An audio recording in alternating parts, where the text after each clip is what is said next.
ఇండియాలో భారతదేశంలో ఉన్న ఆర్ట్ ఈరోజు వరల్డ్ ఫేమస్. ప్రపంచంలో ఎక్కువ మంది ఉన్నారు. ఈ శరీరానికి అంత ఇంపార్టెన్స్ ఇవ్వకూడదు అసలు. ఇది అసలు కాదు కదా. చాలా మంది లేడీస్కి అర్థం కాదు. నా చేత నీళ్ళు పోస్తే ఎండిపోతుంది, మీరు పోయండి అని చెప్పి ఇంకెవరి చేత పోయిస్తారు అన్నమాట. ఇదంతా మాయ. ఎంత డిటాచ్ఫుల్ గా ఉంటే వీళ్ళకి ఒక్కొక్కసారి మనసు బాగాలేనప్పుడు డిప్రెషన్ ఏం అర్థం కానప్పుడు అమ్మాయి వజైనాని చందన్ మహల్ అని పిలుస్తారు. ఎందుకు? అది నిజంగా ఆ కళ్ళని డెవలప్ చేయాలంటే పిచ్చి ఉండాలి. కొంతమంది ఏం చేస్తున్నారంటే ఇప్పుడు చాలా దారుణంగా ఆ ఒక ఫంక్షన్కి అటెండ్ అవ్వడానికి, దీనికి అటెండ్ అవ్వడానికి. పూర్వం రాజులు, నవాబులు వాళ్ళు ఈ కళ ఆర్టిస్టులతో వేయించుకున్నారు. ఆ పెయింట్ రోజు చూస్తున్నారు అనుకోండి.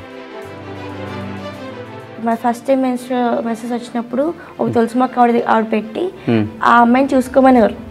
ఆ అమ్మాయి చూసుకోవాలన్నమాట. మొత్తం ఆ ప్రాసెస్ అంతా అయిపోయాక ఆ చివరి రోజు స్నానం చేయించినప్పుడు. అందరికీ నమస్కారం. శతం జీవ శరదో వర్ధమానః, శతం హేమంతాచ్చ శతం వసంతాన్. 100 శరత్తులు, 100 హేమంతాలు, 100 వసంతాలు హాయిగా వర్ధిల్లి శాంతియుతంగా, సుఖప్రదంగా, ఆరోగ్యంగా, ఆనందంగా జీవించాలి. వేదిక్ సైన్స్ మన సంస్కృతి, సాంప్రదాయం, కళలు ఎన్ని చూసుకున్న ఒక మనిషి పరిపూర్ణంగా ఉండడానికి ఇవన్నీ ఇన్ని రకాల మార్గాలను మనకి ఇచ్చేళ్ళారు మన ఋషులు. సో శారీరకంగా స్థూల సూక్ష్మ కారణ శరీరం, స్థూల శరీరం, సూక్ష్మ శరీరం, కారణ శరీరం, ఇంకా హైర్ ప్లేన్ ఉంటుంది. హైర్ ప్లేన్ కూడా అక్కడ కూడా మనకి శారీరక మానసిక రుగ్మతలు పోవడానికి, పూర్వకర్మలు పోవడానికి, ఇవన్నీ కర్మ సిద్ధాంతం అంది. ఏదైనప్పటికీ ఒక మనిషి పరిపూర్ణ ఆరోగ్యంగా ఉండడానికి రకరకాల మార్గాలు ఉంటాయి. వైద్యం అనొచ్చు, ఆహారం అనొచ్చు, అలాగే స్పిరిచువల్ సైన్స్లో లేదా కళల్లో డివైన్ హీలింగ్ అని ఉంటుంది అనమాట. ఒక డివైన్ హీలింగ్ అనేది టాప్ వర్డ్, ఇంకేంటి అనమాట హీలింగ్ అనేది. డాక్టర్ అనే పదం మనకి ఫారినర్స్ వచ్చిన తర్వాత వచ్చింది. ఇంతకుముందు డాక్టర్ ఎవరు లేవు, మనం ఎవరు డాక్టర్స్ కాదు, అందరూ హీలర్సే. పూర్వం వైద్యులందరూ హీలర్స్ అనమాట. మన వేదాలు చెప్పింది కూడా స్పిరిచువల్ సైన్స్, కాస్మిక్ ఎనర్జీ, అలాగే పాజిటివ్ ఎనర్జీ, ఆరా, ఇలా ఉంటాయి. ఇది ధ్యానం, తపస్సు ఏం చేసినా ఒక పాజిటివ్ ఎనర్జీ క్రియేట్ చేయడం అన్నమాట. సో ఆ ఎనర్జీ క్రియేషన్లో ఏం కావాలంటే అది జరిగేది. ఒక పర్పస్ ఏదైనా అనుకుంటే దానికోసం తపస్సు చేసేవారు. అలాగే అలా ఏదైనప్పటికీ ఒక హీలింగ్ అనేది ఒక అల్టిమేట్ ప్రక్రియ. సో దాంట్లో చాలా ఉంటాయి. ఈ పంచభూతాలు, నీరు, నిప్పు, గాలి, ఆకాశం, వృక్షాలు, దేని నుంచైనా హీల్ చేయొచ్చు. ఇప్పుడు కొన్ని చెట్లు ఉన్నాయనుకోండి, ఆ చెట్టు కిందకి వెళ్తే జబ్బు హీల్ అవుతుంది. మనం ప్రాక్టికల్గా చూస్తాం. ట్రైబల్ ఏరియాలో సోము చెట్టు ఉంటుంది, సింపుల్ లాజిక్ తెలిసింది. మెన్సస్ పెయిన్ వస్తే చెట్టు కింద కూర్చుని తగ్గుతుంది. ఎందుకు తగ్గుతుందంటే చెట్టు హీల్ చేస్తుంది. చెట్టుకు ఒక ఎనర్జీ ఉంది, ఆ ఎనర్జీ ఒకళ్ళ ఫ్లో అవుతుంది ఆరాధాని హాస్టల్ బాడీ. సో వీళ్ళందరికీ వెళ్ళగానే ఆ ఆరా వీళ్ళ ఆరామే పనిచేసి వీళ్ళ హయ్యర్ ప్లేన్ నుంచి లోయర్ ప్లేన్, సూక్ష్మ శరీరం నుంచి స్థూల శరీరానికి దాని ఎనర్జీ పంపిస్తాం. అలా మనకి హీల్ అవుతుంది. సో ఇలాంటి హీలింగ్స్ భారతీయ విజ్ఞానంలో ఎన్నో అద్భుతమైన హీలింగ్స్ ఉన్నాయన్నమాట అండి. అలాగే పెయింట్ ద్వారా హీల్ చేయడం, పెయింటింగ్స్ ద్వారా హీల్ చేయడం, హీలింగ్ పెయింట్స్. సో ఈ వర్డ్ మనకు తెలియపరిచామని చాలామంది తెలిసి ఉండొచ్చు. భారతదేశం అంత పాపులర్ కాకపోయినా అసలు ఇది ఇండియన్ ఆర్ట్. పూర్వం రాజులు, నవాబులు వాళ్ళంటే బయటికి రారనమాట. వాళ్ళకి ఏంటంటే వాళ్ళు ఈ కళ ఆర్టిస్టులతో వేయించుకున్నారు. పెయింట్ వేస్తే ఆ పెయింట్ రోజు చూస్తున్నారు అనుకోండి, ఆ పెయింటింగ్ ఒక ఆరా క్రియేట్ అవుతుంది. వీళ్ళు రోజు ఆరాలో తిరుగుతున్నారు అనుకోండి, అది హీల్ చేస్తుంది అనమాట. సైంటిఫిక్ రీజన్స్ అని తర్వాత అది కూడా కంక్లూజన్ ఇస్తాను, నో ప్రాబ్లం. అలాంటి పెయింటింగ్ ఆర్ట్ ఇండియాలో, భారతదేశంలో ఉన్న ఆర్ట్ ఈరోజు వరల్డ్ ఫేమస్. ప్రపంచంలో ఎక్కువ మంది ఉన్నారు, వేరే కంట్రీస్లో ఎక్కువ మంది ఉన్నారు.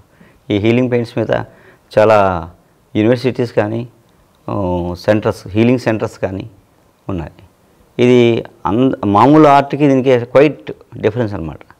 ఇది చాలా లోపల ఇన్ డెప్త్, అంటే మనిషి స్వభావం, ఆలోచన, స్థిరలి, ఇవన్నీ ఏంటంటే ఈ అన్నిటి మీద కమాండ్ ఉండి ఆ నాలెడ్జ్ ఉన్నప్పుడే ఇది చేయగలుగుతారు అన్నమాట. సో అదేంటంటే నేర్చుకుంటేనో ఇలాంటి హీలింగ్ సంబంధించినవి కూడా నేర్చుకునో బట్టి పెట్టో వస్తే రావు. అవి బై బర్త్ వీళ్ళకి ఏదో ఉంటుంది అనమాట అండి, ఆ పూర్వ వాసన ఉంటుంది అనమాట అండి. ఆ వాసన ఉన్న వాళ్ళకి ఇది ఇలాంటి కళ్ళు అబ్బుతాయి అనమాట. సో ఆ పెయింటింగ్స్, హీలింగ్ పెయింటింగ్స్ అనేది ఒక కాన్సెప్ట్. ఇప్పుడు ఏంటంటే యాక్చువల్గా ఈ పెయింటింగ్స్ అలాంటివి. సో దీని గురించి నాకన్నా మా అమ్మాయికి బాగా తెలుసు. ఇది మా అమ్మాయి మా చిన్నప్పటి నుంచి చిన్న చిన్న బొమ్మలు వేసుకుంటుంటే నాకేదో ఎందుకంటే బొమ్మలు కొంచెం డిఫరెంట్గా వేస్తుంటే నాకేదో అనిపించింది అనమాట అండి. ఏదో వేరే అసలు అంటే అందరూ వేసి బొమ్మలా లేవు, కానీ ఆ బొమ్మలో ఏదో ఉంది అని. అంటే అందరూ బొమ్మలో పగలేస్తే మా అమ్మాయి అర్ధరాత్రి 12 గంటలకు వేస్తానమాట లేచి, రాత్రులు వేసుకునేది. అంటే కాన్సెప్ట్ రాత్రి అనుకుని దాని అవుట్లైన్స్ నైట్ గీసుకునేది, మిగతా టైంలో వర్క్ చేసేది అనమాట. అంటే అందుకని ఏంటంటే నాకు అప్పుడు అనిపించింది అనమాట, మనకి ఆర్ట్లో హీలింగ్ పెయింట్ అనేది ఒకటి ఉంది కదా, అదే అప్పుడు నేను డిస్కషన్లో ఇది మాట్లాడుకున్నాం. సో ఏంటంటే అలా బిల్డ్ ఆ నాలెడ్జ్ ఇంప్రూవ్ చేసుకుని కొంత బేసిక్స్లో ఇవి చేస్తుంది అనమాట. ఒకసారి నువ్వు చెప్తే బాగుంటుంది నాకే. అసలు ఆర్టిస్ట్ అంటే ఏంటి? అందరికీ నమస్కారం, నా పేరు శ్రీవల్లి. సో నేను హీలింగ్ పెయింటింగ్స్ మీద స్టడీ చేశాను అనమాట. సో డీపర్ లెవెల్లో మాట్లాడాలి అంటే యూనివర్స్ అనేది బయట ఎంత ఇన్ఫినిట్గా ఉందో మన లోపల కూడా అంతే పెద్దది ఉంటుంది అన్నమాట. సో మనుషులు ఇంతే అని అనుకుంటాం, కానీ మన యూనివర్స్ అనేది చాలా పెద్దది, ఇన్ఫినిట్ అనమాట. అది దానికి బిగినింగ్ ఎండ్ ఉండదు. సో మనకు కూడా బిగినింగ్ ఎండ్ ఉండదు అనమాట. చాలామంది ఏమనుకుంటారంటే మనం హ్యూమన్ లైఫ్ లీడ్ చేస్తూ స్పిరిచువల్ వేలో వెళ్తున్నామని అనుకుంటారు, కానీ మన సోల్ అనేది స్పిరిచువల్ థింగ్ అనమాట, ఇమోర్టల్. అది ఈ శరీరం తీసుకోకముందు మన సోల్ చాలా ట్రావెల్ చేసి ఉంటుంది. అది ఎవరి సోల్ ఎంత ట్రావెల్ చేస్తుందో, ఎవరికి ఎంత అనుభవాలు వచ్చిందో ఎవరికి తెలియదు అనమాట. అది చెప్పలేము ఎవరు. చాలామంది చాలా చిన్న ఏజ్లోనే చాలా మెచ్యూర్గా మాట్లాడతారు. వాళ్ళ సోల్ చాలా ఓల్డ్ సోల్ అనమాట. వాళ్ళ సోల్ చాలా చూసేసింది ఆ ఏజ్కి. అందుకే నేను ఎవరికైనా రెస్పెక్ట్ ఇవ్వాలి అన్నప్పుడు వాళ్ళ ఏజ్కి రెస్పెక్ట్ ఇవ్వను అనమాట. వాళ్ళు చిన్నవాళ్ళ పెద్దవాళ్ళ అన్న ఏజ్కి రెస్పెక్ట్ ఇవ్వను, వాళ్ళ బిహేవియర్కి రెస్పెక్ట్ ఇస్తాను అనమాట. సో కొంతమంది ఎంత పెద్ద అయినా బ్రెయిన్ ఎదగదు, కొంతమంది చాలా చిన్నవాళ్ళన్నా చాలా మెచ్యూర్గా ఉంటారు అనమాట. సో ఇక్కడ చిన్న పెద్ద అనేది ఉండదు, వాళ్ళ మెచ్యూరిటీ వాళ్ళ థాట్స్ ఎలా ఉంటే దానికి తగ్గట్టు మనం బిహేవ్ చేయాలన్నమాట. సో అంత పెద్ద యూనివర్స్ మన లోపలే ఉంది. అది ఎలా అంటే మనం ప్రతిదానికి ఒకదానికొకటి ఇంటర్లింక్ అయి ఉంటుంది అనమాట. ఆస్ట్రాలజీ కానీ, సైన్స్ కానీ, స్పిరిచువాలిటీ కానీ, ఏదన్నా కానీ.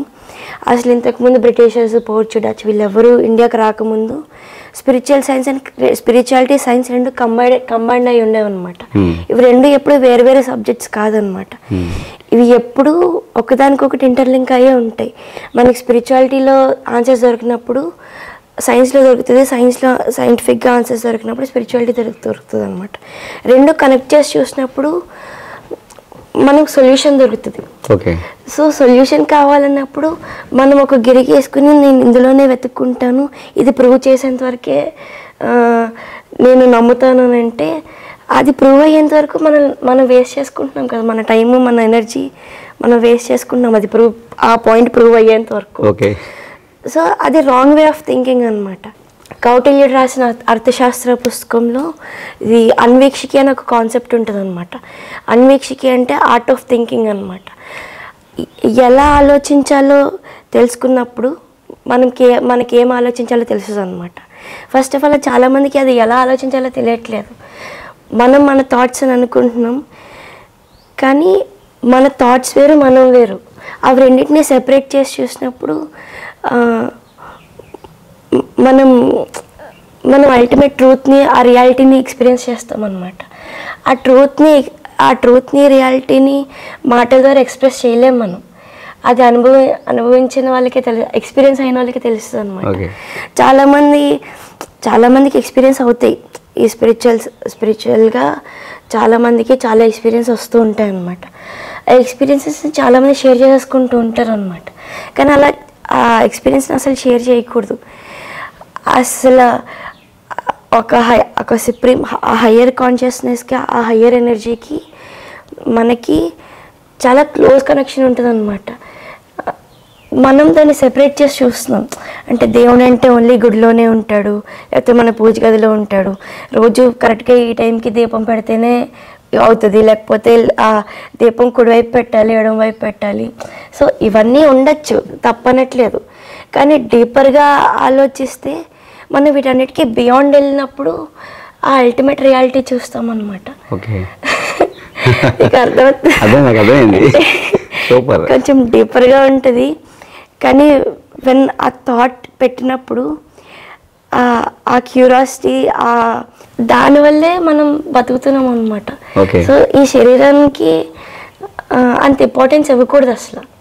ఇది అసలు కాదు కదా. మన సోల్ ఇంతకు ముందు ఎంత ట్రావెల్ అయ్యి వచ్చిందో, అసలు ఆ సోల్ ఈ లైఫ్ ఎందుకు తీసుకుందో, ఈ పేరెంట్స్ని ఎందుకు చూస్ చేసుకుంది, ఈ లైఫ్ పార్ట్నర్ని ఎందుకు చూస్ చేసుకుంది, ఆ పిల్లలకి ఎందుకు క్రియేట్ చేశారు, దీని అన్నిటికీ ఒక కాస్మిక్ ఒక పర్పస్ ఉంటుంది.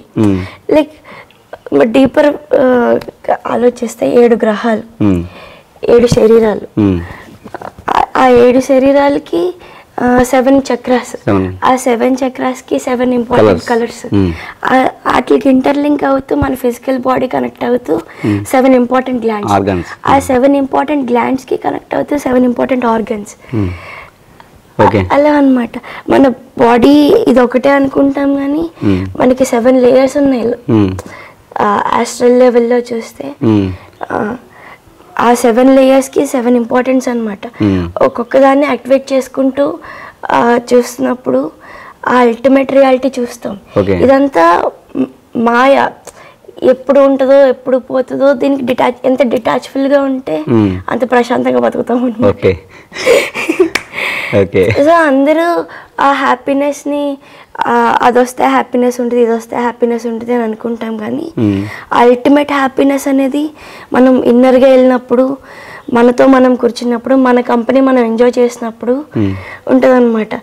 ఇప్పుడు ఈ 4 రోజులు ఫెస్టివల్ చేసుకున్నాం మనం, అందరూ బాగా ఎంజాయ్ చేశారు, చాలా బాగా జరిగింది. అసలు ఆ మూమెంట్ వరకు ఎంజాయ్ చేసాం, ఆ మూమెంట్ చాలా బాగుంది. కానీ అదే మూమెంట్లో బ్రతకలేము ఇంకెప్పటికీ మనం. ఇప్పుడు ఈ మూమెంట్ జరుగుతుంది, ఈ మూమెంట్ ఇలాగంటేనే బాగుంటుంది, ఈ మూమెంట్ మళ్ళీ జరగాలని కోరుకోవడం తప్పది, అది అవ్వదు. ఒక అవ్వని విషయాన్ని కోరుకోవడం వల్ల కోరుకోవడంలో ఎంత ఫూలిష్నెస్ ఉంది.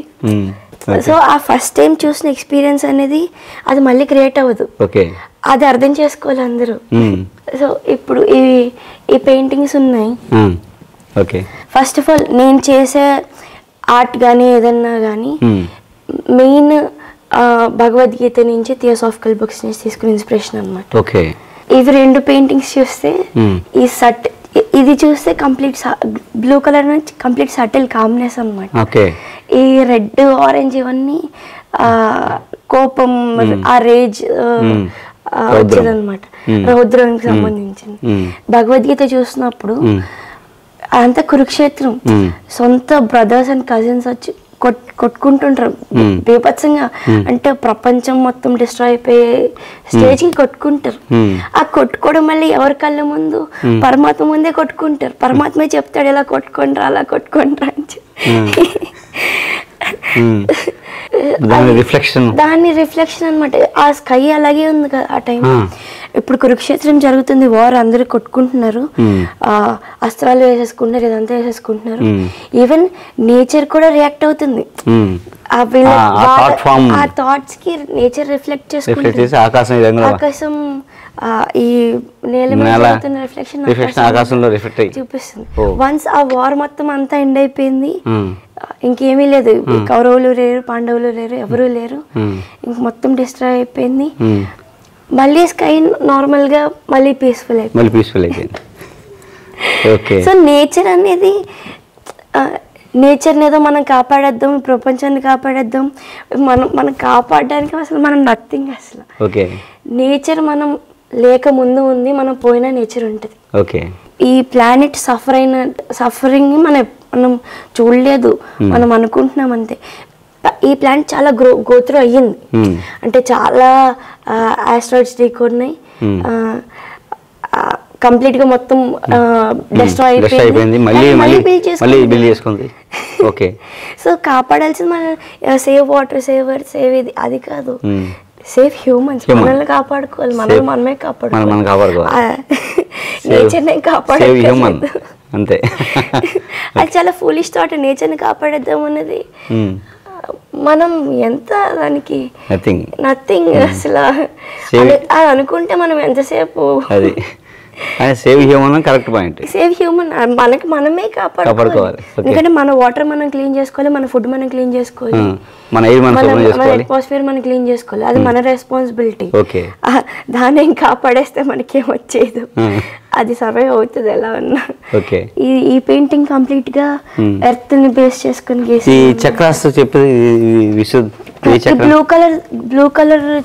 బ్లూ కలర్ విశుద్ధ చక్ర ఉంటది అనమాట. విశుద్ధ చక్ర రెస్పాన్సిబుల్ ఏంటంటే విశుద్ధ చక్ర బ్యాలెన్స్ గా ఉన్నప్పుడు ట్రూత్ మాట్లాడిస్తుంది, వాక్కు బాగుంటది. వీళ్ళకి ఈ సింగర్స్ కి ఎక్కువ విశుద్ధ చక్ర చాలా యాక్టివ్ గా ఉంటది అనమాట. వీళ్ళు నార్మల్ గా మాట్లాడినా సరే పాడుతున్నట్టు అనిపిస్తుంది. అది ర్యాండమ్ లో ఒక పుస్తకం చదివినా ఏదో పాట పాడుతున్నట్టు, ఈ శ్లోకాలు చదివినట్టు అనిపిస్తుంది అనమాట. కొంతమంది వీళ్ళ ఉచ్చారణ చాలా బాగుంటది అనమాట. ఈ శ్లోకాలు గానీ ఈ మంత్రాలు కానీ వాళ్ళు చాలా బాగా చదువుతారు. విశుద్ధ చక్ర బాగుంటాయి. విశుద్ధ థైరాయిడ్ గ్లాండ్. ఓకే. అందుకే థైరాయిడ్ ప్రాబ్లమ్స్ గొంతు బొంగురు అయిపోతుంది. ఓకే. అంటే వాళ్ళకి ఈ కలర్లు లెస్ అయిందని అర్థం. అవును. కలర్ డల్ అయినప్పుడు విశుద్ధ చక్రం డల్ అవుతుంది. అది యాక్టివ్, అది డల్ అవడం వల్ల గ్లాండ్ డల్ అవుతుంది, థైరాయిడ్ వస్తుంది. దీన్ని ఇంటెలెక్చువల్ గా మాట్లాడితే ఈ అబద్ధాలు చెప్పే వాళ్ళకి ఈ చక్ర సరిగ్గా పనిచేయదు. అబద్ధం చెప్తే విశుద్ధ పని చేయలేదు అర్థం. ఓకే, బాగుంది. ఇది వచ్చి మూలాధార చక్ర. ఓకే. ఎర్త్ నుంచి వచ్చే ఎనర్జీ ఫస్ట్ ఆ చక్ర రిసీవ్ చేసుకుని ఆజ్ఞా చక్రాకి పంపిస్తుంది అనమాట. సో ఎనర్జీ రిసీవింగ్ చక్ర అది. ఎర్త్ నుంచి వచ్చే ఎనర్జీ రిసీవ్ చేసుకునే చక్ర అనమాట. ఆ చక్ర ఇన్బ్యాలెన్స్డ్ గా ఉన్నప్పుడు మనకి ఎమోషనల్ గా చాలా క్లాషెస్ వస్తూ ఉంటాయి, మనం స్టేబుల్ గా ఉండలేము అనమాట.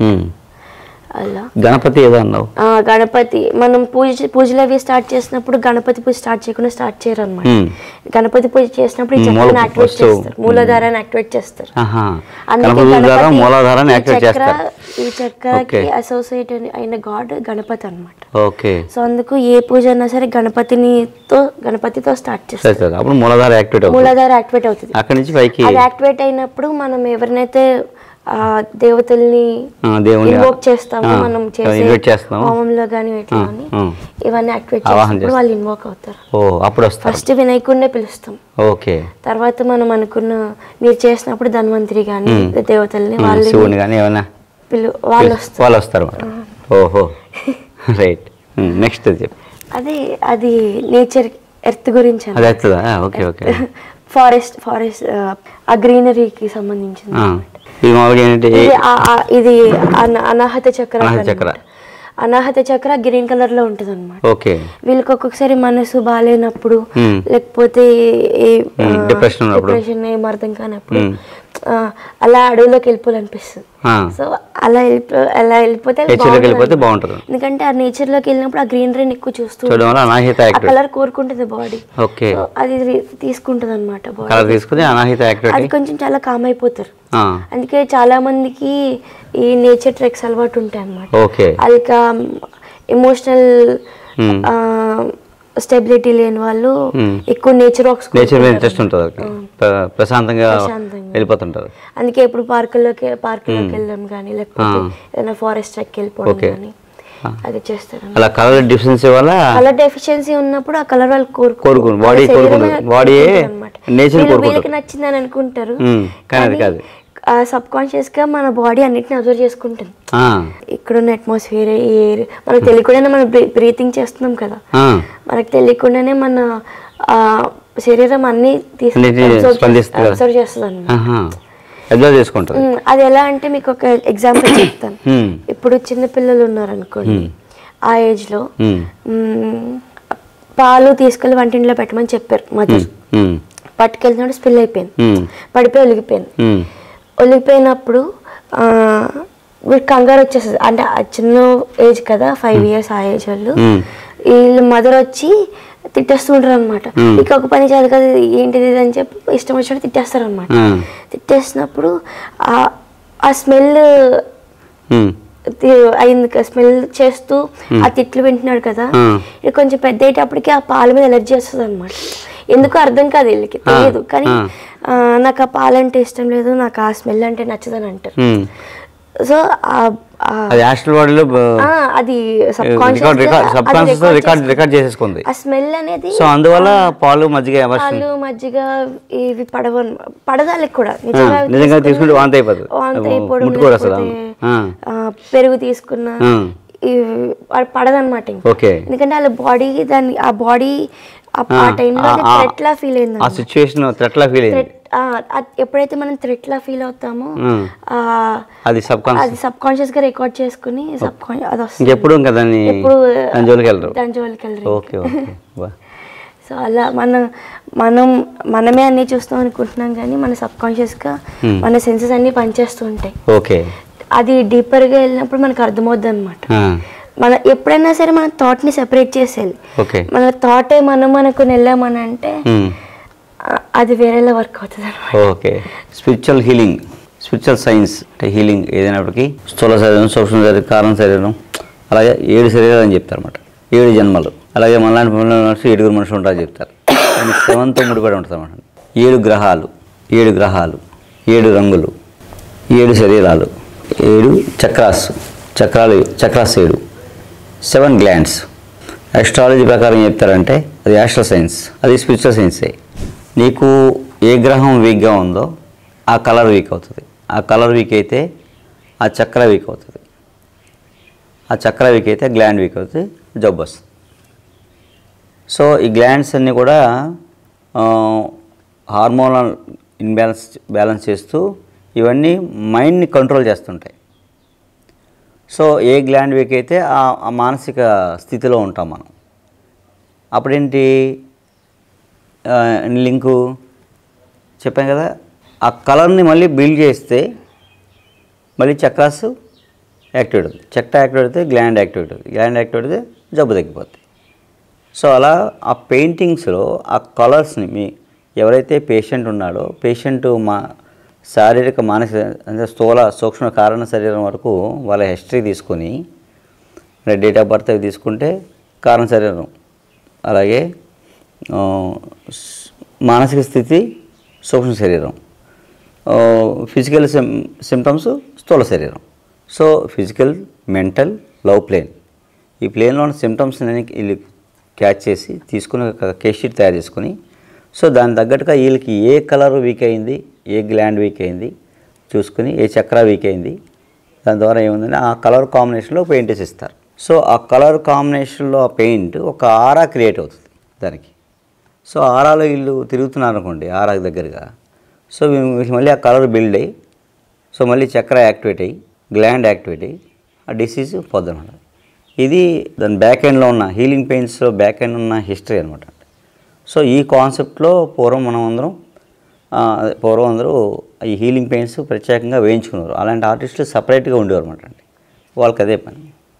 వాళ్ళకి ఏంటంటే ఏదో పెయింటింగ్ ఎలా నేర్చుకుంటే రాదు, వాళ్ళకి సబ్జెక్ట్ కూడా ఈ పురాణాలు, ఇతిహాసాలు, భారతం, భాగవతం, రామాయణం నుంచి ఈ పంచభూతాల మీద, అలాగే అన్నిటి మీద, ఫుడ్ మీద, అన్నిటి మీద వాళ్ళకి అన్నిటి మీద సబ్జెక్ట్లో నాలెడ్జ్ ఉండాలన్నమాట. ఆ నాలెడ్జ్తో పాటు స్పిరిచువల్ నాలెడ్జ్ చాలా ఎక్కువ ఉండాలి. ఉన్నప్పుడే ఇది చేయగలరు, ఆ ప్రాసెస్ చేయగలరు. సో అది ఈ పెయింటింగ్ యొక్క కాన్సెప్ట్ అన్నమాట. సో అది విషయం. ఇప్పుడు చెప్పు, ఈ పెయింటింగ్ ఏంటాలి కూడా ఆర్టిస్టులు, డాక్టర్స్ కలిపి వర్క్ చేసుకున్నారు. ఆర్టిస్టులు, డాక్టర్లు కలిపి పనిచేశారు, వర్క్ చేసుకున్నారు. వీళ్ళు మనం కలవాళ్ళు నూరుతాం కదా, ఆర్టిస్టులు కూడా వాళ్ళు కొన్ని హర్బ్స్ అవి తెచ్చుకొని వాళ్ళ కలర్ నూరేవారు. అలా ఇద్దరు కలిసి వర్క్ చేసేవారు. వీళ్ళు కలర్స్ వీళ్ళు తయారు చేసుకునేవారు. ఆర్టిస్టులు కూడా తన కళ సాలే తయారు చేసుకున్నారు. Okay okay. ఆర్టిస్టులకి ఏంటంటే ఒక స్టేజ్ వచ్చేటప్పటికి వాళ్ళ క్యాన్వాస్ బోర్డు వాళ్ళ మెటీరియల్స్ వాళ్ళు తయారు చేసుకునే స్టేజ్ వచ్చేయాలన్నమాట. అప్పుడు మనం ఆ మిక్స్డ్ మీడియాతో వర్క్ చేయగలిగే కెపాసిటీ ఉండాలి. కొంతమంది స్మోక్తో వర్క్ చేస్తారు, కొంతమంది క్లాత్ ఫ్యాబ్రిక్స్తో వర్క్ చేస్తారు. అదే ఆర్ట్తో మిక్స్ మీడియాలో చూపిస్తారు అన్నమాట. కొంతమంది సిల్క్ ని హీట్ చేసి వర్క్ చేస్తారు, కొంతమంది మెటల్ వర్క్ చేస్తారు. అలా ఆర్టిస్టులు వాళ్ళ మీడియం వాళ్ళు సెలెక్ట్ చేసుకుంటారు అనమాట. ఆ మీడియం అది ఆర్టిస్ట్ లాంగ్వేజ్ అంటారు. అందుకే మనం చూసిన వెంటనే ఇది పాబ్లో పికాసో పెయింటింగ్, ఇది రాజారావు వర్మ పెయింటింగ్. వాళ్ళ క్రియేట్ చేసిన పీసెస్లో వాళ్ళ లాంగ్వేజ్ చూస్తాం అన్నమాట. వాళ్ళ లాంగ్వేజ్ మాటల ద్వారా ఉండదు, ఆర్టిస్ట్ లాంగ్వేజ్ అలాగే ఉంటుంది. వాళ్ళ లాంగ్వేజ్ తెలుస్తుంది, వాళ్ళు మాట్లాడరు కానీ చూపిస్తారు. Okay okay. వాళ్ళ ఆర్టే లాంగ్వేజ్ అన్నమాట. ఆర్టిస్ట్ లాంగ్వేజ్ అంటారు. ఆర్టిస్ట్ లాంగ్వేజ్ వాళ్ళ పెయింట్ బట్టే చెప్పగలం ఆ లాంగ్వేజ్. వాళ్ళు బిల్డ్ చేసుకుంటారు ఒక సర్టెన్ పాయింట్కి వచ్చేటప్పటికి ఒక ప్యాటర్న్. ప్రతి ఆర్టిస్ట్కి అది వాళ్ళంతా బిల్డ్ చేసుకోవాలన్నమాట. ఓకే. వాళ్ళ పోర్ట్ఫోలియోలో అది కనిపించాలి. ఈ ఆర్ట్ గ్యాలరీస్ కానీ కాంపిటీషన్స్ లో కానీ వాళ్ళు అదే చూస్తారు అనమాట. వీళ్ళకంటూ ఒక ఆర్టిస్ట్ లాంగ్వేజ్ ఏం మాట్లాడుతుందనే చూస్తారు. చాలా మంది ఇలా ఆర్ట్ అని పేరుతో పిచ్చి గీతలు ఎక్కిస్తారు, పిచ్చి పనులు చేస్తారని చెప్పి అనుకుంటారు. కానీ ఆర్ట్ మనకు ఆ ఫ్రీడమ్ ఇస్తుంది అనమాట. Art is like freedom. ఆర్ట్లో మనం ఏమన్నా చేయొచ్చు అనమాట. అది అందరూ పెద్దయ్యాక ఆర్టిస్టులు అవుతారు అని చెప్తారు కానీ అసలు మనం బాన్ ఆర్టిస్ట్ అనమాట. పాబ్లో పికాసో అదే చెప్తారు, పిల్లలందరూ పుట్టుకతోనే ఆర్టిస్టులు అంటే పుట్టిన వాళ్ళు ఆర్టిస్టులు. కానీ ప్రాబ్లం ఏంటంటే వాళ్ళకి చెప్తారు అనమాట, మీరు పెద్దయ్యాక ఆర్టిస్ట్ అని చెప్తారు. వాళ్ళకి పెద్దయ్యాక ఆర్టిస్ట్ అవడం అంటే ఆల్రెడీ ఆర్టిస్ట్, ఆడికి పెద్దయ్యాక అవడం ఏంటి అలా అనమాట. వాడికి ఉన్న క్యూరియాసిటీ అక్కడే చచ్చిపోతుంది. వాడికి సరే పెద్దయ్యాక చూసుకుందాం థాట్ అప్పుడు క్రియేట్ అయిపోతుంది. ఆడి తర్వాత ఈ మాయలో పడిపోతాడు ఇంకా. సో ఇంకా ఆ క్రియేటర్ మైండ్ సెట్ అనేది ఆ ఏజ్ లో ఉంటుంది, చాలా ఉంటుంది వాళ్ళకి. అది ఎవరు డెవలప్ చేయడానికి ట్రై చేయట్లేదు అన్నమాట. వాళ్ళు చూసారా మాటలు కూడా రా వాళ్ళకి, ఇంకా పాకనడు కానీ వాళ్ళకి ఏమైనా క్రయాన్స్ కానీ పెన్సిల్ కానీ ఏమన్నా ఉంటే గోల్డ్ మీద గీసేస్తూ ఉంటారు. అది పేరెంట్స్ రెస్పాన్సిబిలిటీ ఏంటంటే వాళ్ళు అబ్జర్వ్ చేయాలన్నమాట. వీడు ఏం డ్రా చేస్తున్నాడు ఏంటి అని చూస్తే దాంట్లో చాలా స్టోరీ టెల్లింగ్ ఉంటుంది అనమాట. ఆడు మాటల ద్వారా కమ్యూనికేట్ చేయడం రాకముందే వాడు కమ్యూనికేట్ చేస్తున్నాడు. ఆర్ట్ ద్వారా చాలా గోడలు పాడు చేస్తున్నాడు, గచ్చి పాడు చేస్తున్నాడు, అది పాడు చేస్తున్నాడు అనుకుంటారు. కానీ వాళ్ళు కమ్యూనికేట్ చేస్తున్నారు మనతో ఆ గీతల ద్వారా. స్టోరీ టెల్లింగ్, ఒక వే ఆఫ్ స్టోరీ టెల్లింగ్.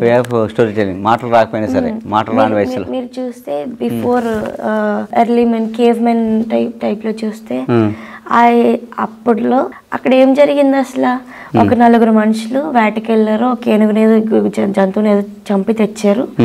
ఒకడు అక్కడ వండుతున్నాడు తెచ్చి, ఒకడేమో దానికి చర్మం తీస్తున్నాడు, ఇంకొకటి నిప్పు రాజేస్తున్నాడు, ఇంకొకటి ఏదో చేస్తున్నాడు. ఇంకొకడేమో కూర్చొని అక్కడ ఏదో కింద బొగ్గు ముక్క ఏదో పడిపోయి ఉంటే ఆ బొగ్గుతో తీసుకెళ్ళి ఇలాంటి గోడ మీద గీస్తున్నాడు. ఏంటి మధ్యలో ఒక యానిమల్, వాళ్ళ చుట్టూ 4 మనుషులు, వాళ్ళ చేతిలో వెపన్స్. అంటే ఒక యానిమల్ ని ఎలా హంట్ చేశారు అన్న సినారియోని ఆడ ఆ పిక్చర్ ద్వారా ఒక స్టోరీ టెల్లింగ్ చేస్తాడు అనమాట. స్టోరీ చెప్తున్నాడు, అలా స్టోరీ టెల్లింగ్ స్టార్ట్ అయింది అనమాట. స్టోరీ టెల్లింగ్ అక్కడి నుంచి స్టార్ట్ అయింది. Early cave men art create చేయడం అనేది, ఆర్ట్ అదే చేస్తుంది అనమాట. ఆర్ట్ అనేది ఒక great way of story telling అనమాట. మన అది తర్వాత ఆర్ట్ అదే స్టోరీ టెల్లింగ్ ని డెవలప్ చేసుకుంటూ వెళ్ళారు అనమాట. ఆ స్టోరీ టెల్లింగ్ ని ఎలాగ క్లాత్ మీద గీయడం స్టార్ట్ చేశారు. ఆ తర్వాత అసలు గుడ్డ మీద బొమ్మలు గీసేది అన్నది ఇప్పుడు మహాభారతం టైంలోనే కృష్ణుడి రథం ఉంటది కదా, రథం పైన జెండా పైన ఆంజనేయ స్వామి ఉంటాడు.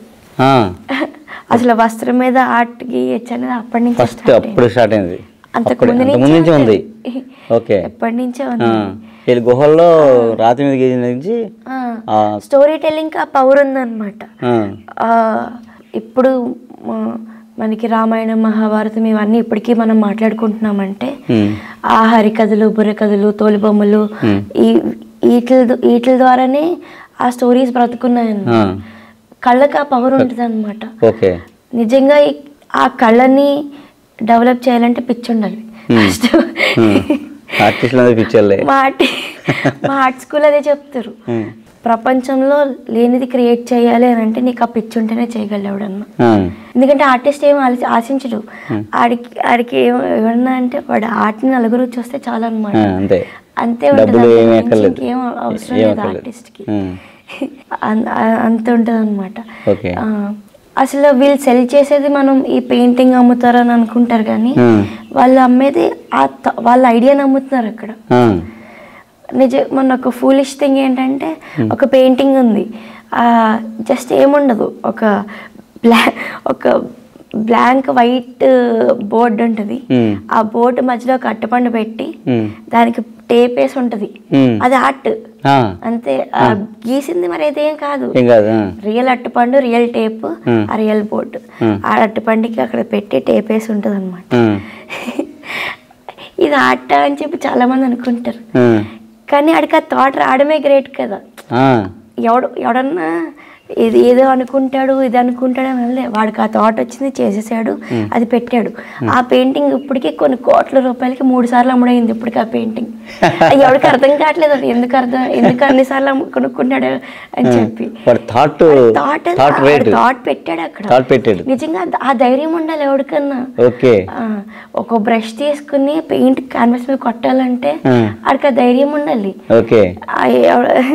చాలా మంది ఆర్ట్ అంటే ఏమనుకుంటారంటే బీచ్ల మీదకి వచ్చింది నా పోర్ట్రేట్ గీయడం అనుకుంటారు, కానీ ఎవరన్నా ఆర్టిస్ట్ అని చెప్తే నా బొమ్మ గీసే అనుకుంటారు అనమాట. కానీ ఆర్టిస్ట్ ఎవరైనా ఒక ఆర్టిస్ట్ అని చెప్పినప్పుడు మీ బాడీ ఆఫ్ వర్క్ ఏంటని అడగాలి కదా, అడిగితే తెలుస్తుంది. రియలిజం ఉంటుంది కానీ రియలిజమే ఆర్ట్ కాదు, ఆర్ట్కి రూల్స్ ఉండవు. పాబ్లో పికాసో వీళ్ళెవరో అదే చెప్తారనమాట, learn rules like A pro, break them like an artist అని ఉంటుంది అనమాట. రూల్స్ నేర్చుకుంటాం, ప్రాపర్గా రూల్స్ అన్ని తెలుసు, కానీ కంప్లీట్గా బ్రేక్ చేసి వెళ్ళిపోతారు అనమాట. నిజంగా అసలు పాబ్లో పికాసో గీసినంత రియలిస్టిక్గా ఎవరు గీయలేరు, కానీ ఆయన ఒక కొత్త రకమైన ఒక కొత్త టైప్ నే క్రియేట్ చేశాను, ఒక కొత్త మీడియం నే క్రియేట్ చేశాను, కొత్త థింగ్ ని క్రియేట్ చేశాను. అప్పుడు ఎవడో చూడలేదు ఆర్ట్ని ఇలా కూడా గీయచ్చు కదా అని చెప్పి. లియోనార్డో డా వించి కానీ వీళ్ళు మెటీరియల్స్ వీళ్ళే తయారు చేసుకుంటారు కదా, సో అది ఇంపార్టెంట్ అనమాట. వాళ్ళ రాజారావరం పెయింటింగ్స్ కానీ వాళ్ళు వాడిన క్యాన్వాస్ కానీ పేపర్స్ కానీ వాళ్ళు చాలా వాళ్ళంతా వాళ్ళు తయారు చేసుకుంటారు అనమాట. అవి ఈ కాలానికి కూడా వాళ్ళ చెక్కు చెదరకుండా ఉంటాయి, అది రీజన్. వాళ్ళు చాలా ప్రెషియస్ గా చూసుకుంటారు అనమాట, ప్రతి మైన్యూట్ డీటెయిల్ కూడా వదలరు. ఆర్టిస్ట్కి ఏంటంటే వాళ్ళు ఎక్కువ అబ్జర్వ్ చేస్తూ ఉంటారు అనమాట. ఆర్టిస్ట్ కానీ రైటర్స్ కానీ ఒకటి క్రియేట్ చేసి రాయడానికన్నా ఒకటి లేనిది క్రియేట్ చేసి గీయడానికన్నా వాళ్ళ ఓన్ ఇమాజినేషన్ని చూపించడానికి వాళ్ళు చాలా గోత్రు అవుతారు అనమాట. ఎక్కువ ఇమాజినేషన్లోనే ఉంటారు. ఆ ఇమాజినేషన్లో ఏమవుద్దంటే ఒక్కొక్కసారి ఆ వర్స్ట్ కేస్ సినారియాలో ఆ ఇమాజినేషన్స్ హాలిసినేషన్స్ అవుతాయి అనమాట. అర్థం కాదు ఒక్కొక్కసారి ఇది ఇమాజినేషనా హాలిసినేషనా ఏమవుతుంది, ఈ రియల్ రియల్లో ఉండలేరు అనమాట. ఇంకా అది డీపర్గా వెళ్ళిపోతే అది అనమాట. సో ఈ పెయింటింగ్ అంతా క్రియేషన్ గురించి అనమాట. అసలు లైఫ్ ఎలా క్రియేట్ అవుతుందో దాని గురించి గీస్తుంది అనమాట. ఆ ఫీమేల్ బాడీకి మూన్కి చాలా కనెక్షన్ ఉంటుంది అనమాట. మూన్ సైకిల్ ఎలాగైతే 28 to 29.5 days ఎలా ఉంటుందో విమెన్ మెన్స్ట్రల్ సైకిల్ కూడా అన్ని డేస్లో ఉంటుంది అనమాట. 20 to 28 days బిట్వీన్ ఉంటుంది అనమాట. ఒక తిథిలో ఈ నెలలో పీరియడ్ వచ్చిందంటే నెక్స్ట్ మంత్ లో అదే తిథికి అదే పీరియడ్ రావాలి. 28 to 29 సైకిల్లో రావాలి. అది అప్పుడు వాళ్ళకి హెల్దీ మెన్స్ట్రేషన్ జరిగినట్టు అన్నమాట. అదే కొంతమంది ఏం చేస్తున్నారంటే ఇప్పుడు చాలా దారుణంగా ఆ ఒక ఫంక్షన్కి అటెండ్ అవ్వడానికి దీనికి అటెండ్ అవ్వడానికి మెన్స్ట్రువల్ సైకిల్ ఆపేస్తున్నారు, బ్రేక్ చేస్తున్నారు. వీళ్ళకి అర్థం కాదు ఏంటంటే ఫీమేల్ బాడీ నేచర్కి ఎప్పుడు కనెక్ట్ అయి ఉంటుంది అనమాట. ఓకే, వీళ్ళు కంప్లీట్గా ఆ నేచర్ని డిస్ట్రాయ్ చేసేస్తున్నారు, ఆ సైకిల్ని బ్రేక్ చేస్తారు. ఆ ఒక్క పిల్లు మళ్ళీ ఆ ఒక్క పిల్లు వేసుకోవడం వల్ల స్కిప్ అయిన పీరియడ్ మళ్ళీ వీళ్ళ బాడీకి తగ్గట్టు సైకిల్ మళ్ళీ సెట్ అవడానికి 1 year టైం పడుతుంది. ఓహో, ఒకసారి బ్రేక్ అయితే 12 months వరకు మళ్ళీ 1 year ట్రాక్లోకి రాదు. 1 year బాడీని డిస్టర్బ్ చేసినట్టు క్యాన్సర్లు అవి వచ్చేస్తుంటాయి. తర్వాత అడిగామంటే మాకేం తెలియదు అంటారు, కానీ వీళ్ళు చేసేవి ఇవన్నీ అనమాట. ఈ ప్యాడ్స్ వాడడం, ప్యాడ్స్ వల్ల కూడా క్యాన్సర్లు వస్తాయి. అందులో వాళ్ళు వాడిన మెటీరియల్ కానీ వాళ్ళు వాడిన ఇది కానీ అసలు మంచిది కాదనమాట ఫీమేల్ బాడీకి అసలు. అది మెన్స్ట్రుయేషన్ అది చాలా డీటాక్సిఫికేషన్ అనమాట. ఫీమేల్ బాడీకి అది గిఫ్ట్, ఒక వరం లాంటిది అది. ఆ మగవాళ్ళకి త్వరగా వచ్చినంత డిసీజెస్ ఆడవాళ్ళకి ఎక్కువ రావు. ఆ మెన్స్ట్రువల్ సైకిల్ చాలా బాగుంది. వాళ్ళు ఆ మెన్స్ట్రువల్ టైంలో వాళ్ళు ఆ రూల్స్ ఫాలో అయ్యారు అనమాట. వాళ్ళు మడిగా ఉండడం, దేన్ని ముట్టుకోకపోవడం, ఇవన్నీ అనమాట. ముట్టుకుంటే ఏమైపోదు, కానీ ఎందుకు ముట్టుకోవద్దు అంటారంటే దీన్ని బయోలాజికల్ లెవెల్లో ఎక్స్ప్లెయిన్ చేయలేం, కానీ ఫిజిక్స్ లో క్వాంటమ్ రెల్మ్ లో ఎక్స్ప్లెయిన్ చేయొచ్చు అనమాట. ఇప్పుడు చూడండి, ఒక పిడుగులు అవి పడుతున్నప్పుడు ఒక డోర్ నాబ్ ఏదైనా పట్టుకున్నప్పుడు సడన్ గా ఒక షాక్ ఫీల్ అవుతామా, ఆ స్టాటిక్ ఎలక్ట్రిసిటీ ఫీల్ అవుతాం కదా. అంటే అయాన్స్ ఆటమ్స్ ఉంటాయి కదా, ఆటమ్స్ లో ఉన్న అయాన్స్ సెపరేట్ అయిపోతాయి, అది ఫ్రీ రాడికల్ గా తిరిగేస్తూ ఉంటాయి. ఇప్పుడు మన బాడీ కూడా కంప్లీట్ ఆటమ్స్ కదా, ఆ ఆటమ్స్ అనేవి ఆ ఫ్రీ రాడికల్ అయాన్స్ అంటాం. అవేంటంటే సడన్ గా మనం ఆ డోర్ నాబ్ పట్టుకున్నప్పుడు ఆ స్టాటిక్ ఎలక్ట్రిసిటీ ఫీల్ అవుతాం. ఆ స్టాటిక్ ఎలక్ట్రిసిటీ మెన్స్ట్రుయేషన్ జరుగుతున్నప్పుడు వీళ్ళ బాడీలో జరుగుతుంది. అంటే మన ప్రాణాన్ని హోల్డ్ చేసే సీడ్ ఏదైతే ఉందో ఆ సీడ్ బయటకు వెళ్ళిపోతుంది అనమాట. సో వీళ్ళు ఎనర్జీ లూజ్ అయిపోతారు, చాలా వాళ్ళకి ఎనర్జీ రాదనమాట. అందుకే వాళ్ళకి ఎనర్జీ కోసమని దర్భగడ్డితో నేసిన చేపల మీద కూర్చోమంటారు. ఆ దర్భగడ్డి ఏంటంటే ఎర్త్ నుంచి వచ్చే ఎనర్జీ వాళ్ళకి పంపిస్తూ ఉంటుంది. ఇప్పుడు అదే వీళ్ళ బాడీలో మొత్తం ఫ్రీ రాడికల్ గా ఉన్నాయన్నమాట. సడన్ గా పట్టుకున్నప్పుడు ఏంటంటే మీ బాడీ ఫుల్ ఎనర్జీగా ఉంటుంది, ఆటమ్స్ అని కరెక్ట్ గా ఉన్నాయి కదా. సో సడన్ గా నాకు ఇవి తీసేసుకుంటుంది అనమాట, అట్రాక్ట్ చేసేస్తుంది అనమాట. అలా అట్రాక్ట్ అయిపోయినప్పుడు మీరు వీక్ అయిపోతారు, ఈవిడికి ఎనర్జీ వచ్చేస్తుంది, ఎనర్జీ ట్రాన్స్ఫార్మ్ అయిపోతుంది. అందుకే టెంపుల్స్ కూడా వెళ్ళకూడదు. టెంపుల్స్ కి వెళ్ళినప్పుడు ఏంటంటే ఆ విగ్రహానికి ఆ చైతన్యం, ఆ కాస్మిక్ ఎనర్జీ ఈ బ్రాహ్మణులు చాలా చేస్తారు అన్నమాట. అభిషేకాలు, అంటే రోజు నిరంతరం చేస్తుంటారు. అదేంటంటే మెన్స్ట్రువల్ లేడీ వెళ్ళారు అనుకోండి, ఆ చైతన్యం మొత్తం ఈవిడికి వచ్చేస్తుంది అనమాట. ఆ టైంలో ఈవిడ ఒక అమ్మవారిలా అనమాట. అమ్మవారిని కూడా మనం డైరెక్ట్ గా టెంపుల్లోకి వెళ్ళి ముట్టుకోవడం చేసేయడం అవి చెయ్యం, ఆవిడని ప్రెషియస్ గా పెట్టి పూజిస్తాం అనమాట. అసలు ఆ టైంలో మెన్స్ట్రుయేట్ అయిన లేడీస్ ని అంత ప్రెషియస్ గా చూసుకున్నారు అనమాట. లోపల వాళ్ళకంటూ సెపరేట్ రూమ్ బిల్డ్ చేసి ప్రాపర్ గా చూసుకున్నారు అనమాట. పీరియడ్ హౌసెస్ ఉంటాయి. పీరియడ్ హౌసెస్ ఏంటంటే కాలక్రమేణా అవి వాళ్ళు లేడీస్ కి కదా అని చెప్పి చాలా రాంగ్ వేలో కట్టడం స్టార్ట్ చేశారు అనమాట. దానివల్ల చాలా డెత్స్ జరిగినాయి మెన్స్ట్రువల్ హౌసెస్ వల్ల. ఈ పాము కాటలకు చనిపోవడం, లేకపోతే వాళ్ళు కొన్ని మెన్స్ట్రువల్ హౌసెస్ ఏంటంటే ఊరి చివరు ఉండేవి. దానివల్ల ఏంటంటే ఇంట్లోకి వెళ్ళిపోయి ఉండిపోయారు, 3 రోజులు అక్కడ ఉండిపోవాలి.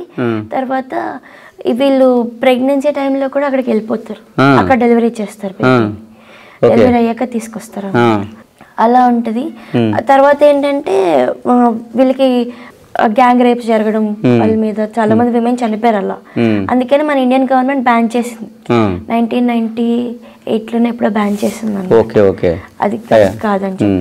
కానీ మనకి నార్త్ లో వేరే హౌసెస్ ఉండేవి, సౌత్ లో ఏంటంటే వీళ్ళు ఇంట్లోనే ఒక రూమ్ సెపరేట్ గా ఉండేది. ఇప్పటికీ మనం పాత హౌసెస్ చూస్తే ఒక రూమ్ ఉంటే సెపరేట్ గా ఉంటుంది అనమాట. పీరియడ్ టైంలో పీరియడ్ హౌస్లో పీరియడ్ మెన్స్ట్రుయేషన్ టైంలో అక్కడ ఉంటారు అన్నమాట. Okay okay okay.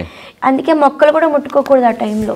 అంటే మొక్కల్ని ఎందుకు ముట్టుకోవద్దు అంటే తులసి మొక్క ఉంది, వాత పిత్త కఫ దోషాలు మూడు దోషాలు ఉంటాయి మనకి.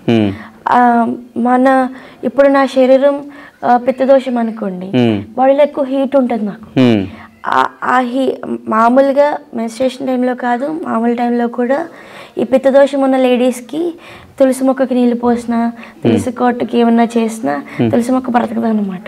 ఎందుకంటే తులసి మొక్కది కఫతత్వం, అది చల్లదనం అనమాట. ఈ హీట్ ఉన్న బాడీ వాళ్ళు నీళ్లు పోసి దాని పక్కనే కూర్చుని ఏమన్నా వాళ్ళకి కొన్ని రోజులకే మొక్క ఎండిపోతుంది అనమాట. చాలా మంది లేడీస్కి అర్థం కాదు, నా చేత నీళ్ళు పోస్తే ఎండిపోతుంది, మీరు పోయండి అని చెప్పి ఇంకెవరి చేత పోయిస్తారు అన్నమాట కొంతమంది. వాళ్ళకి అర్థం కాదు, ఎందుకంటే వాళ్ళ తత్వం బాడీ తత్వం అనమాట, అది ఆ ప్లాంట్ తట్టుకోలేదు. అదే కఫతత్వం ఉన్న వాళ్ళు అనుకోండి, వాళ్ళు మెన్స్ట్రువల్ టైంలో అది కూర్చున్నా చేసినా వాళ్ళు తులసి మొక్క నీళ్ళు పోసినా ఏ ప్రాబ్లం లేదనమాట. మొక్కకేం అందుకే ఫస్ట్ టైం పీరియడ్స్ వచ్చినప్పుడు వాళ్ళ అమ్మమ్మనో నాన్నమ్మనో ఉంచుతారు పక్కన, ఆ అమ్మాయిని చూసుకోవాలన్నమాట. ఆ అమ్మాయి ఏ క్షణంలోనే డిప్రెస్ ఫీల్ అవ్వకూడదు, అది అల్టిమేట్ గోల్ అనమాట. అది సెలబ్రేషన్ లా ఫీల్ అవ్వాలి. అందుకే ఆ 9 days అలా కూర్చోపెట్టిన తర్వాత వీళ్ళకి ఏం నచ్చితే అది పెడతారు. అది కూడా పెట్టేది ఎక్కువ స్వీట్స్ పెడుతూ ఉంటారు అనమాట. ఎందుకంటే ఆ స్వీట్ మన సెసమీ సీడ్స్ తో చేసినవి, ఇది మన బాడీ వాళ్ళకి ఆ ఇమ్యూన్ సిస్టమ్ ఇస్తుంది అనమాట, ఎనర్జీ ఆ ఎనర్జీ ఇస్తుంది అనమాట. సో ఆవిడ పని అదనమాట. ఫస్ట్ టైం మెన్సెస్ వచ్చినప్పుడు ఒక తులసి మొక్క ఆవిడ పెట్టి ఆ అమ్మాయిని చూసుకోమనేవారు. ఆ అమ్మాయి చూసుకోవాలన్నమాట. మొత్తం ఆ ప్రాసెస్ అంతా అయిపోయాక ఆ చివరి రోజు స్నానం చేయించినప్పుడు ఆ మొక్కను అబ్జర్వ్ చేస్తే అది బతుకుంటే పర్వాలేదు, ఆ అమ్మాయి మొక్కల దగ్గరికి వెళ్ళొచ్చు. అది చచ్చిపోతే ఇంకా అమ్మాయి మెన్స్ట్రువల్ టైంలో మొక్కల దగ్గరికి వెళ్ళకూడదు. అలా పిల్లలు కనడానికి కదా మెన్స్ట్రుయేషన్ అనేది అనుకుంటారు. కానీ రూరల్ ఏరియాస్కి వెళ్ళి అడిగామనుకోండి, అక్కడున్న ట్రైబ్స్ని అడిగామనుకోండి, వాళ్ళు ఏమంటారంటే నా హెల్త్ బాగుండడం కోసం వచ్చిందని అంటారు. వాళ్ళు పొలాలకి వెళ్ళి డిటాక్స్ అవుతుంది వాళ్ళ బాడీ. వాళ్ళు ఏంటంటే మెన్స్ట్రుయేషన్ జరుగుతున్నప్పుడు ఏం కవర్ కూడా చేయరాళ్ళు వీళ్ళకి. అందుకే మన డ్రెస్సింగ్ లోనే అది పెట్టారనమాట. లోపల వీళ్ళు లంగా టైప్ కడతారు కదా, వాళ్ళు ఇప్పుడు సడన్ గా బయట ఉన్నారు, పొలాల పని ఏదో చేస్తున్నారు, సడన్ గా పీరియడ్ వచ్చింది. మనకులాగా వాళ్ళేమో ప్యాడ్ల కోసం పరిగెట్టరేమేమి, వాళ్ళు నార్మల్ గా తీసి ఈ శారీ ఏదైతే వెనక్కి టక్ చేసుకుని వెనకాల ఒప్పుకుంటారు, అది కలెక్ట్ చేస్తుంది బ్లడ్ అన్న. వాళ్ళకి ఏమి మన అర్బన్ విమెన్స్ కి ఈ అయినట్టు అంత హెవీ ఫ్లో కూడా ఉండదు అనమాట. వాళ్ళకి ఎంత అవ్వాలో అంత అవుతుంది, వాళ్ళకి ఆ పెయిన్ అది కూడా ఉండదు అనమాట. ఎందుకంటే వాళ్ళు ఆ రిచువల్స్ ని వాళ్ళు తినే ఫుడ్ ఇవన్నీ ఇంత కాన్షియస్ గా ఉంటారు అనమాట. చాలా హెల్దీ ఫుడ్ తీసుకుంటారు, చాలా హెల్దీగా ఉంటారు. ఆ టైంలో ఎవరిని ముట్టుకోరు, ఎవరితో మాట్లాడరు, రెస్ట్ లో ఉంటారు. ఆ రెస్ట్ లో ఉన్నప్పుడు వాళ్ళ బ్రెయిన్ కూడా బాగా పనిచేస్తుంది. నేను ఫస్ట్ టైం అది ఎప్పుడు చూసానంటే, మీరు ఒకసారి అరకు వ్యాలీ ట్రెక్కింగ్ కి అరకు లంబసింగ్ అదే వెళ్ళినప్పుడు ఒక ఆవిడ చెప్పింది, ఒక ఆవిడ ఏదో దుంపను ఊరుకుంటుంది, అక్కడికి వచ్చింది, ఏదో కొట్టి నూరుతుంటే అడిగాను అనమాట. వెళ్ళి అడిగితే ఎందుకు కొడుతున్నారని అంటే, అదే మా అమ్మాయి ఫస్ట్ టైం మెచ్యూర్ అయిందండి, ఈ 10వ రోజు స్నానం చేస్తే ఇది దుంప పెట్టి స్నానం చేపిస్తా ఉన్నారు.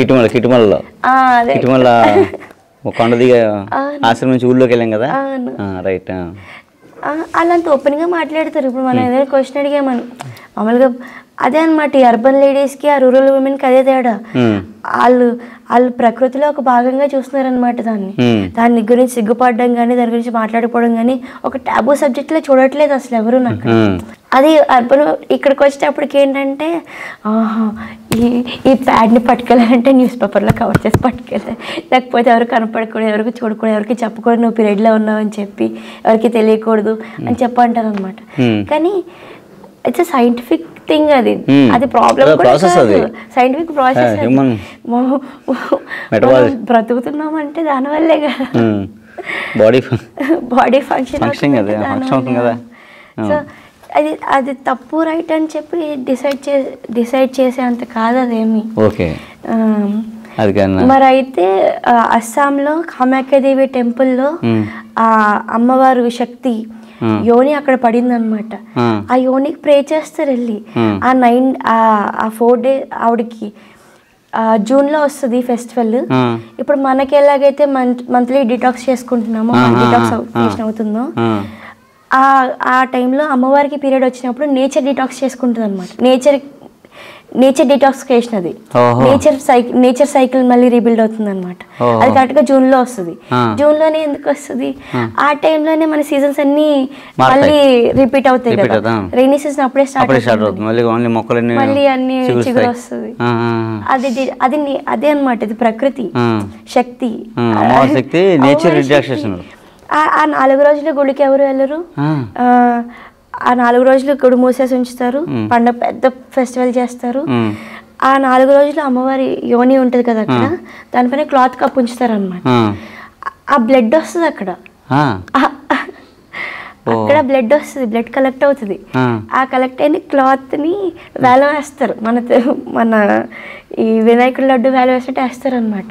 అది వేసేవారు ఒకప్పుడు, అది ఎన్నో కొన్ని లక్షలకి వెళ్ళిపోయింది అనమాట ఒకసారి. ఇంకా వాళ్ళు ఆ వేళలు ఆపేసి ఎవరికన్నా కావాలంటే ఫ్రీగా ఒత్తినే ఇస్తారు అనమాట. అది మనం దేవుడి గదిలో పెట్టుకున్నారనుకోండి, ఆ చుట్టుపక్కలకి ఇంకా ఏ నెగిటివ్ ఎనర్జీ రాదనమాట. దానికి అంత కాస్మిక్ ఎనర్జీ ఉంటుంది అనమాట. దాని ఎనర్జీ కనుక టెస్ట్ చేసామనుకోండి, అది కొన్ని కిలోమీటర్లు వస్తుంది అనమాట, అంత చిన్న పీస్. అది శక్తి, అది అమ్మవారు శక్తి అంటే నార్మల్ థింగ్ కాదు కదా, సృష్టి ఎనర్జీ. సో అలా అనమాట. అదే ఆ క్రియేషన్ అనేది ఎలా స్టార్ట్ అవుతుంది? వైఫ్ అండ్ హస్బెండ్ ఇద్దరు కలిసి ఒక క్రియేచర్ని క్రియేట్ చేస్తారు. ఒక మనిషిని సొసైటీలో బ్రతకడానికి తెస్తుంది మనిషి సృష్టిలోకి. ఒక బేబీని తీసుకురావడం అంటే అది చిన్న విషయం కాదనమాట. అది చాలా మందికి ఏమవుతుందంటే పెళ్ళైంది కదా, పిల్లలు కదా ఇంకా అనుకుంటారు, కానీ అదంతా నార్మల్ థింగ్ కాదనమాట. ఇంకా డీపర్ గా చెప్తాను డాడీ. చెప్పు. ఎలా అంటే కొన్ని కోట్ల స్పర్మ్స్ డాడీ, కొన్ని కోట్ల ఎగ్స్, అన్ని కోట్ల స్పర్మ్స్ లో అన్ని కోట్ల ఎగ్స్ లో ఆ ఒక్క స్పర్మ్ ఆ ఎగ్ కొలైడ్ అయితేనే నేను పుట్టాను. అర్థమైందా? మీరు అలాగే పుట్టారు, ఎవరన్నా అలాగే పుట్టారు. ఆ ఏ ఒక్క స్పర్మ్ వేరేదైనా, ఏ ఒక్క ఎగ్ వేరేదైనా నేను అసలు ఎగ్జిస్టే అవను, మీరు ఎగ్జిస్ట్ అవ్వరు, ఎవరు ఎగ్జిస్ట్ అసలు ఇలా కూర్చొని ఇదేమి ఉండదు. ఎలా అవుతుంది? అదే కదా డీపర్ లెవెల్లో ఆలోచిస్తే అసలు ఆ సోల్ ఎందుకు అదే సెలెక్ట్ చేసుకుంది? ఇప్పుడు నేనంటే పుట్టలే కదా, మన యాన్సిస్టర్స్ నుంచి అమ్మ సైడ్ నుంచి వచ్చిన యాన్సిస్టర్స్ డేటా మొత్తం, ఫాదర్ సైడ్ నుంచి వచ్చిన యాన్సిస్టర్స్ డేటా మొత్తం నాలో, నా డిఎన్ఏలో కొలైడ్ అయ్యింది. ఇప్పుడు నా తర్వాత శ్రీలేఖ పుట్టింది. శ్రీలేఖ అదే ఊమ్లో పుట్టింది కదా, అదే ఊమ్లో పుట్టిన ఇద్దరికి క్వైట్ ఆపోజిట్, క్వైట్ డిఫరెంట్. మన థాట్స్ ఏవి ఒకలా లేవు కదా. అంత పర్ఫెక్ట్ కోఇన్సిడెన్స్ ఎలా అవుతుంది? ఆ సోల్ ఈ పేరెంట్ని కోరుకుంది, ఈ ఫాదర్ని మదర్ని చూస్ చేసుకుంది అంటే అది హయ్యర్ లెవెల్లో చూస్తే అసలు మనం ఈ మాయ ఈ ఇల్యూజన్లో ఉండాల్సిన వాళ్ళం కాదనమాట. మనం చాలా హయ్యర్ పర్పస్ కోసం పుట్టిన వాళ్ళం అనమాట. అది అందరికీ ఆ పర్పస్ ఉంటుంది అనమాట. ఆ పర్పస్ని ఆలోచించినప్పుడు ఇవన్నీ చాలా నథింగ్ అనిపిస్తుంది, అంతే కదా. ఎవడో ఏదో అనుకుంటాడంటే ఎందుకు అనుకోనండి, మనం తీసుకుంటే అది కావాలి కదా. మనం తీసుకున్నామంటే ఇంకా వాడు మాయలో బతుకున్నట్టు మనం. అర్థమవుతుంది? వాడి థాట్ లో బతుకుతున్నాం. సో అదనమాట ధర్మార్థ కామ మోక్ష అన్నాం. లైఫ్ లో ధర్మంగా బతుకుతూ, లైఫ్కి అర్థం అంటే పర్పస్ ఎతుక్కుతూ, కామ అంటే ఓన్లీ ఒకటే కాదనమాట. కామ అనే డిజైర్. ఆ డిజైర్ అనేది దేని మీద ఉండొచ్చు. ఒక మనిషి మీద ఉండొచ్చు, ఒక వస్తువు మీద ఉండొచ్చు, ఒక పని మీద ఉండొచ్చు, ఒక ప్లేస్ మీద ఉండొచ్చు. ఆ డిజైర్ ని కూడా ఆ డిజైర్ కి బియాండ్ వెళ్ళిపోయినప్పుడు అండ్ అందుకే ధర్మార్థ కామాలన్నీ గుడి బయట టెంపుల్ మీద శిల్పాలు అవి చెక్కుంటాయి అన్నమాట. వాళ్ళు చూసారా అసలు ఈ కాలంలో ఎవడు కట్టలేడు అలాంటి గుళ్ళు. ఎవడన్నా అంత బోల్డ్ గా కామసూత్రాన్ని బొమ్మల్ని చెక్కి చేయగలరా? ఇప్పుడు ఎవడు చేయడు. ఆ ధైర్యం లేదు ఎవరికి. కానీ ఇది క్రియేషన్, అది దాన్ని తప్పెలా అంటాం? నా మాట కూడా మాట్లాడరు ఎవరు. క్రియేషన్, ఆ క్రియేషన్ ని తప్పడం కరెక్ట్ కాదు. మనం చూసే పాయింట్ ఆఫ్ వ్యూ ఉంటుంది. ఓకే, అది కామ అనేది ఏదైనా దేని మీద ఉండొచ్చు కదా. కొంతమంది డబ్బుల మీద ఉంటుంది, కొంతమందికి ప్రాపర్టీస్ మీద ఉంటుంది, కొంతమందికి ఒక మనిషి మీద ఉంటుంది, కొంతమందికి పేరు మీద ఉంటుంది, కీర్తి మీద ఉంటుంది. అదే మరి అది అది అది నేను అన్నది ఉంటుంది అనమాట అక్కడ. ఓకే, కానీ ఆ అల్టిమేట్ ట్రూత్ ని తెలుసుకోవాలన్నప్పుడు నేను అన్నది కూడా ఉండకూడదు ఇంకా అక్కడ. ఓకే, అక్కడ వన్స్ ఇవన్నీ చేసేసుకున్న తర్వాత మన పురాణాల్లో అదే చెప్పారు. ఏది రైట్ కాదు, ఏది తప్పు కాదు. ఏం చేయాలనుకుంటున్నావు, ఎంత చేయాలనుకుంటున్నావు, ఎంత ఎక్స్ట్రీమ్కి వెళ్ళాలో అంత ఎక్స్ట్రీమ్కి వెళ్ళిపోవాలి. ఎంత ఎక్స్ట్రీమ్కి వెళ్ళాలో కూడా చెప్పారు వాళ్ళు. ఎంత ఎక్స్ట్రీమ్ చేయాలో అంత ఎక్స్ట్రీమ్ కూడా ఎలా చేయాలో కూడా చెప్పారు క్లియర్గా. ఈ విషయాల గురించి మాట్లాడినప్పుడు లాంగ్వేజ్ చాలా ఇంపార్టెంట్ అనమాట. ఎస్పెషల్లీ పిల్లలు వచ్చి అడిగినప్పుడు వాళ్ళకి ఈ విషయాలు చెప్పాలనుకున్నప్పుడు మనం తెలుగులో వీటి గురించి మాట్లాడలేం. ఎందుకంటే తెలుగులో ఈ విషయాలన్నీ బూతుల కింద కన్వర్ట్ చేస్తారనమాట. మాట్లాడదామన్నా బూత్ అనుకుంటారు. కానీ కామసూత్రాలు వీటిని ఎంత చక్కగా ఎక్స్ప్రెస్ చేస్తారంటే అమ్మాయి వజైనాని చందన్ మహల్ అని పిలుస్తారు. ఎందుకు? అది శాండల్వుడ్ ప్యాలెస్ అనమాట. మగవాళ్ళకి లిటరస్ ని మదన్ ఛత్రి అని పిలుస్తారు, అంబ్రెల్లా ఆఫ్ గాడ్ అని. ఈ విషయాలన్నీ రాసున్నాయి, కానీ మనకు అర్థం కాని భాషలో మెటఫోర్ స్టైల్లో రాశారనమాట, పోయిటరీ వేలో. అందుకే ఇవన్నీ చదివిన వాళ్ళకి తప్ప విన్నవాడికి అర్థం కాదు. ఒకవేళ ఎవడన్నా విన్నా ఆ పుస్తకం చేసి బొమ్మలు చేసి పెట్టేశాడు తప్ప ఆ బొమ్మలకి మీనింగ్ ఏంటి, అది ఎందుకు రాశారు, అసలు కామసూత్రాల్లో లవ్ మేకింగ్ గురించి ఓన్లీ ఫస్ట్ 3 books లోనే మెన్షన్ చేసి ఉంటుంది అనమాట. మిగతాదంతా కూడా మనం ఈ ప్లెజర్ ద్వారా గాడ్ని ఎలా రీచ్ అవుతాం అనేదే ఉంటుంది అనమాట. ప్రపంచంలో ఏ లివింగ్ ఆర్గనిజం అన్నా పుట్టింది అంటే 2 విషయాల కోసం అన్నమాట. ఒకటి ఫుడ్, బ్రతకడానికి ఫుడ్ కావాలి. 2 సంతానోత్పత్తి. పుట్టింది ఏది అక్కడితో ఆగిపోకూడదు, అది బిల్డ్ అవుతుండాలి. నేచర్, ప్రకృతి అంటే అదే కదా, ఆగిపోకూడదు. సృష్టి ధర్మం అది బిల్డ్ అవుతుంది, పెంచుతూ ఉండాలి. సో అది క్రియేషన్ అన్నమాట, అల్టిమేట్ థింగ్.